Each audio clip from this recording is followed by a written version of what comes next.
My name's Clinton Ballard. I'm CEO and co-founder of Lifestyle Clothing. So how did I get started in business?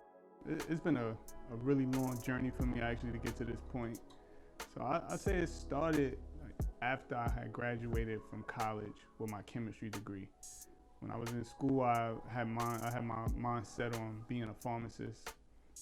But after I did my 4 years of getting a chemistry degree, I was kind of over school. I was like, nah, I'm not trying to go to pharmacy school. So I applied for some jobs in the pharmaceutical industry, and I got hired by Johnson & Johnson. While I was working there, I went back to school, got my master's in drug regulatory affairs because I had wanted to rise the ranks in the company. And in professional world, you need degrees to kind of accelerate your career. So I did that, and after I got the degree, I was just like, this ain't it for me.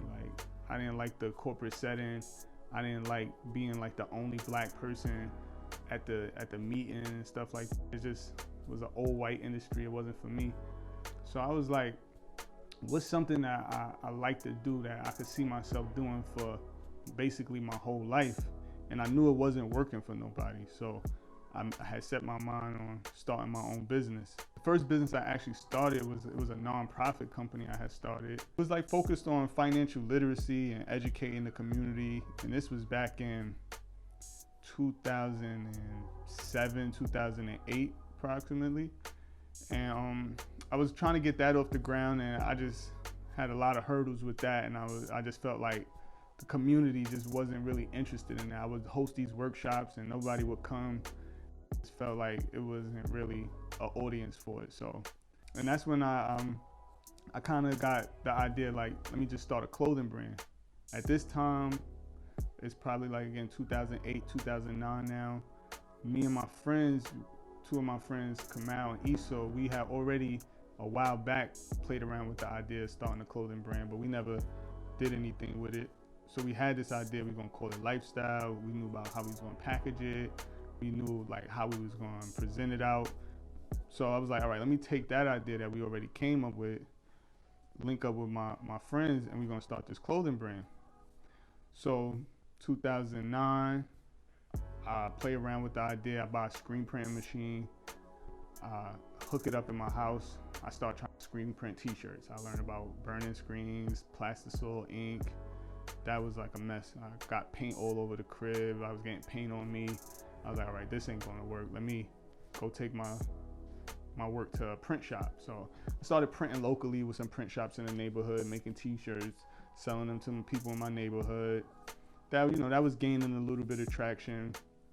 But at this point, it's again, 2009, 2010, more and more people are now starting to get into clothing, and I realized everybody's doing screen printing. So I knew it wasn't going to make my stuff stand out if I stick with screen printing. So I was like, all right, let me learn about cut and sew, how to make coats and how to make pants and things that I saw less people doing. So I started walking around the garment district in New York, trying to find places that did cut and sew. Did that for a long enough time. I started building relationships with factories and sewers and things like that. And by 2012, I dropped my first full cut and sew collection with Lifestyle. It was pretty dope. I remember that was a good experience. It was all new, so I was having a lot of fun.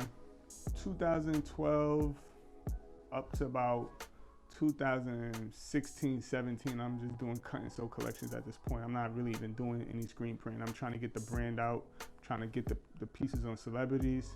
About 2017, I kind of changed my approach to it. I'm like, all right, let me stop trying to do cut and sew collections and let me just start making single designs and try to get them out and get them sold. 2018, I have this idea of, instead of printing, let me start sewing patches on the clothes. And that really took off for the brand. And that kind of what gave the brand the first set of momentum is when we did the chenille multicolor patch. That did really good for us back in 2018. And that's where I'm at now with it. Yeah, that's how I kind of got started in business. It was from quitting my job to screen printing to doing cut and sew collections. Well, one thing is that I don't have like technical training. I learned a lot of this myself. I learned about patterning. I learned about Photoshop, Illustrator. A lot of that I taught myself how to do it. So one thing is that it kind of gave me like this mindset that is nothing that I can't learn, that I can't do. So I'm willing to like try new things or just learn new concepts or like new anything that I feel I need to accomplish it. I don't hesitate from like embracing it or trying to learn it. So that's like one thing about just my background as far as like technical skills. But if you speak in like my background of like where I'm from and how that affect or impact how I do business, I think it's like, like being from, like I was born in Brownsville, Brooklyn, raised in Bed-Stuy. So like being from those sections of Brooklyn and spending a lot of time in those sections, like I'm big on the culture, like us as black people, like motivating each other and supporting each other. And when I do business, that's just how I move. Like I have no problem like helping other designers. I see that they aspiring or they need contacts or they need manufacturing. I work with them. I try to recruit local interns, like any high school kids or college kids that's interested in getting in fashion, and they would say they want to work with the brand or they want to know if I have any positions open. I have no problem finding a space for them within the company. So that's really like how my background impacted how I do business. I just really try to be for the culture. That was a big part for me. It's like, as far as doing business, I just want to be more visible in my community, as far as like just encouraging and inspiring people like, yo, you can own your own business, you could be successful too.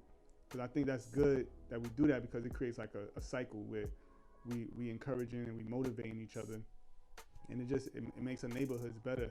When we speak about like how it impacts how I do business, I really just try to like cater to my community where I'm from, because that's what I know. Like I know my community and I know like what we need to like improve our conditions.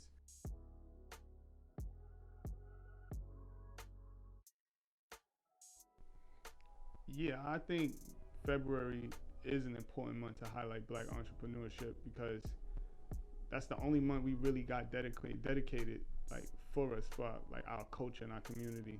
But as a entrepreneur or business person, if you want to use your platform to promote the culture, why not February, when we all moving in unison as a culture and we all do the same thing? It makes the message more powerful, more impactful when you see like this one month everybody's on the same time. And that's what I'm trying to do this month for February. I tried to really bring out some designs that kind of highlights our culture.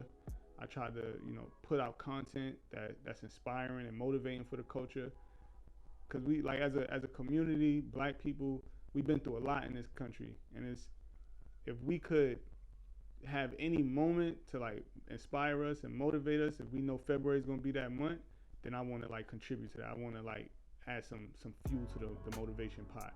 So this month particularly, like I went out my way to make sure that we had some designs that really spoke for the community, that really resonated when it came to Black Pride. So we did some varsity jackets, we got some windbreaker jackets, hats, hoodies, because one of the best ways to let somebody know where you stand is really obvious. If I got a shirt that say Black and Proud, you know I'm Black and proud. Or if I got a shirt that say Power to the People, I'm about unity. And I think that's important. I think as a fashion designer, as an entrepreneur, you kind of take on that responsibility when you're from the community, power, and you encourage our community.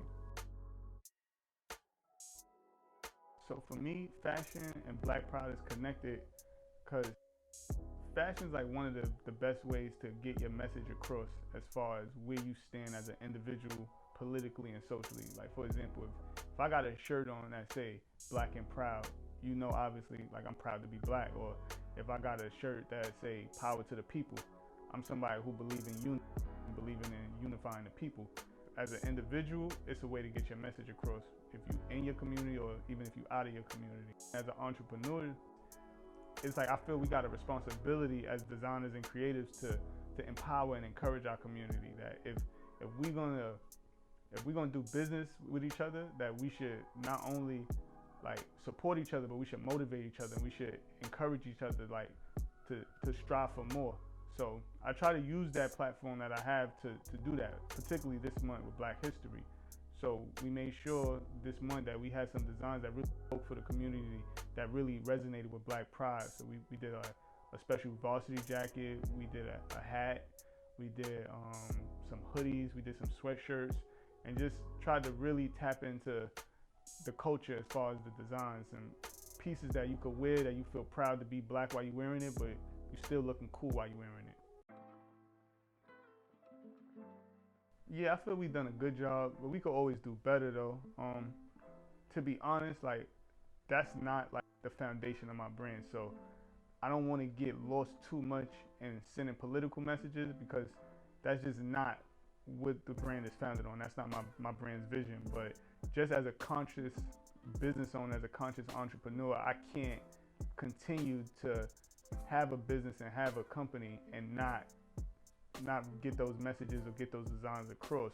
We've always tried to, once in a while at least, produce designs that encourage and speak for the community. If it was doing a Malcolm X patch, or if it was doing a Black Power hoodie, or highlighting some significant people from the culture as far as Biggie Smalls or Tupac, just people who really spoke for our community. Nipsey Hussle, we did a limited edition patch. Like, he was a real big influence for the company.